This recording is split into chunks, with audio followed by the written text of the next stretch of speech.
অধ্যায় আছে মাত্র 5টা। এখানে 5টা অধ্যায় নয়, এক একটা অধ্যায় এক একটা পার্ট, অধ্যায়ের ভিতরে আরো অধ্যায় আছে, তাই অধ্যায়ের সংখ্যা কম। খুশি হওয়ার দরকার নেই, পড়া ঠিকই অন্যান্য সাবজেক্টের মতো। সো প্রথমে আমরা দেখব গুণগত রসায়ন অধ্যায়ের আসলে কয়টা অধ্যায় আমরা পড়ছি। গুণগত রসায়ন কিন্তু ভেতরে আরো অনেক অধ্যায় আছে। গুণগত রসায়নের 3টা পার্ট। একটা হচ্ছে এই যে প্রথম 3টা টপিক দেখতে পাচ্ছ, পরমাণুর কণিকা, পরমাণুর মডেল, বর্ণালীর সিরিজ, এই 3টা মিলে একটা পার্ট। কোয়ান্টাম সংখ্যা এবং ইলেকট্রন বিন্যাস আরেকটা পার্ট। দ্রাব্যতা গুণফল, আয়নিক গুণফল, এটা একটা পার্ট। অর্থাৎ গুণগত রসায়ন অধ্যায়ের 3টা পার্ট। কয়টা? 3টা পার্ট। ঠিক আছে, গুণগত রসায়নের অধ্যায়ের 3টা পার্ট। একটা পার্ট হচ্ছে এই যে আমি টপিকগুলো দেখি কি কি টপিক আছে।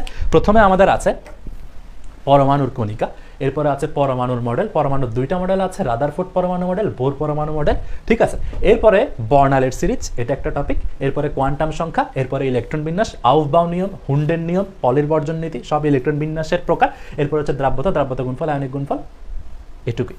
তো এগুলো হচ্ছে আমাদের টপিক। এই সবগুলো টপিক মিলে আমাদের অধ্যায়টা গঠিত। শুধু অধ্যায় না, একটা পার্ট গঠিত। কেমিস্ট্রির একটা অধ্যায় মানে একটা পার্ট, এটা মাথায় রাখবে। রসায়নের একটা অধ্যায় শেষ করা, তুমি একটা স্টেপ কমপ্লিট করা। ঠিক আছে, তো এটা 3টা পার্ট বলেছে, পরমাণুর কণিকা, পরমাণু মডেল, বর্ণালীর সিরিজ। এই 2টা টপিক আর কি, এগুলো মিলে আমার প্রথম পার্টটা গঠিত। দ্বিতীয় টপিক কোনটা? কোয়ান্টাম সংখ্যা এবং ইলেকট্রন বিন্যাস। এই 2টা নিয়ে আমার দ্বিতীয় পার্টটা গঠিত। দ্রাব্যতা গুণফল, আয়নিক গুণফল মিলে আমার লাস্ট পার্টটা গঠিত। এক একটা পার্ট মানে এক একটা অধ্যায়। এবার আসি, আমরা প্রপার প্ল্যান করে পড়বো, আন্তাজ্যে পড়লে হবে না। এবার আসি পরীক্ষায় কিভাবে সৃজনশীল আসে। যারা বোর্ড পরীক্ষা দিবা, এইচএসসি পরীক্ষার্থী, 23 ব্যাচ 22 ব্যাচ সবাই তো পরীক্ষার্থী। সো পরীক্ষার হলের কথা মাথায় রেখে আমাদেরকে পড়তে হবে। গুণগত রসায়ন অধ্যায় থেকে তুমি যে বোর্ডেরই হও, বাংলাদেশের যে কোনো অঞ্চলের যে কোনো বোর্ডের পরীক্ষায় প্রত্যেক বছর কোনো কনফিউশন নাই, 2টা সৃজনশীল 100% আসবে। গুণগত রসায়ন অধ্যায় থেকে 2টা সৃজনশীল আসবে, কোনো সন্দেহ নাই। এবার 2টা সৃজনশীলের মধ্যে আমার একটা সৃজনশীল 100% ফিক্সড। মানে 2টা থেকে একটা সৃজনশীল ফিক্সড করে বলে দেয়া যায় কোন জায়গা থেকে আসবে। কথা বুঝো নেই? 2টার মধ্যে একটা 100% ফিক্সড, আর একটা ফিক্সড নয়, যে কোনো কিছু থেকে আসতে পারে। ফিক্সড সৃজনশীলটা কোনটা?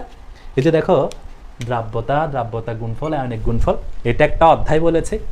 এই কি কোয়ান্টাম সংখ্যা, ইলেকট্রন বিন্যাস, এটা একটা অধ্যায় বলেছে। পরমাণুর কণিকা, পরমাণু মডেল, এটা একটা অধ্যায় বলেছে, তাই না? 3টা টপিক থেকে পরীক্ষায় 2টা সৃজনশীল আসবে। মানে 3টা অধ্যায় পড়তেছি, 3টা অধ্যায় মিলিয়ে পুরো একটা পার্ট, 3টা অধ্যায় থেকে 2টা সৃজনশীল আসবে। এর মধ্যে এই যে দ্রাব্যতা গুণফল, আয়নিক গুণফল একটা টপিক আছে না, এই টপিকটা থেকে একটা সৃজনশীল 100% আসবে। কথা বুঝছো? মানে 3টা পার্টের একটা পার্ট, দ্রাব্যতা গুণফল, আয়নিক গুণফল টপিকটা থেকে প্রত্যেকটা বোর্ডে 100% একটা সৃজনশীল আসবে। আরো একটা সৃজনশীল আছে তো, না? ওই আরো একটা সৃজনশীল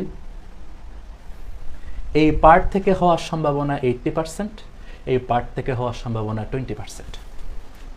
সবাই এক্সাম হলের প্ল্যানটা বুঝেছে? একটু কথা বলতে হবে, কারণ এটা একটা কোর্স, তোমাদের থেকে আমাকে আদায় করতে হবে, পড়তেছো কিনা। এক্সাম হলের প্ল্যানটা বুঝেছে কিনা। এবার আমরা আসবো অধ্যায়ের প্ল্যান। আমরা 7 দিন আসলে কি করব সেটা নিয়ে একটু কথা বলবো।